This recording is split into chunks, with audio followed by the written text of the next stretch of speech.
আসসালামু আলাইকুম রহমতুল্লাহি ওয়া বারাকাতুহু নাহমাদু ওয়া নুসাল্লি আলা রাসূলিল কারীম ওয়া বিল্লাহি মিনাশ শাইতানির রাজিম বিসমিল্লাহির রহমানির রহিম জিয়ারাতুল কুবুর। আজকের বক্তব্যের বিষয় হলো কবর জিয়ারত করা সম্পর্কে।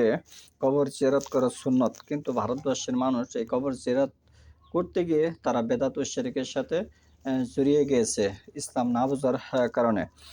এর দ্বারা মৃত্যুকে ও আখিরাতের কথা স্মরণ হয়।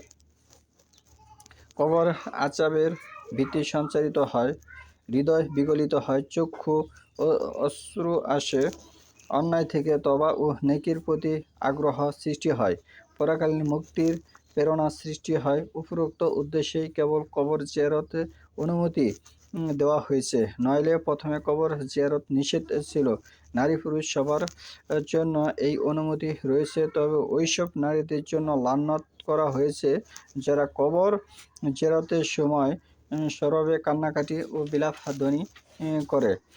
জিয়ারতের সময় এমন কাজ করা যাবে না যা করলে আল্লাহ অখুশি হন, বেরাজ হন। যেমন লোক দেখানোর উদ্দেশ্যে বা দুনিয়াবি স্বার্থে জিয়ারত করা, সেখানে ফুল দেওয়া, কবরবাসীর নিকটে কিছু কামনা করা, সেখানে বসা, সালাত আদায় করা বা সিজদা করা, তার উসিলায় মুক্তি প্রার্থনা করা, সেখানে দান সদকা ও মান্যত করা, গরু ছাগল মোরগ ইত্যাদি হাজত দেওয়া বা কোরবানি করা, এগুলি শিরকের অন্তর্ভুক্ত। এগুলি করলে রাসূলুল্লাহ সাল্লাল্লাহু আলাইহি ওয়াসাল্লামকে অস্বীকার করা হয়। সকল প্রকারের শিরকি ও আকীদা ও বেদাতি আমল থেকে মুক্ত মন নিয়ে কেবল মৃতের জন্য দোয়া এবং আখিরাতকে স্মরণ করার উদ্দেশ্যে কবর জিয়ারত করতে হবে, নইলে ওই জিয়ারত গুনাহের কারণ হবে। উল্লেখ্য যে শুধুমাত্র কবর জিয়ারতের উদ্দেশ্যে কোথাও সফর করা নিষেধ,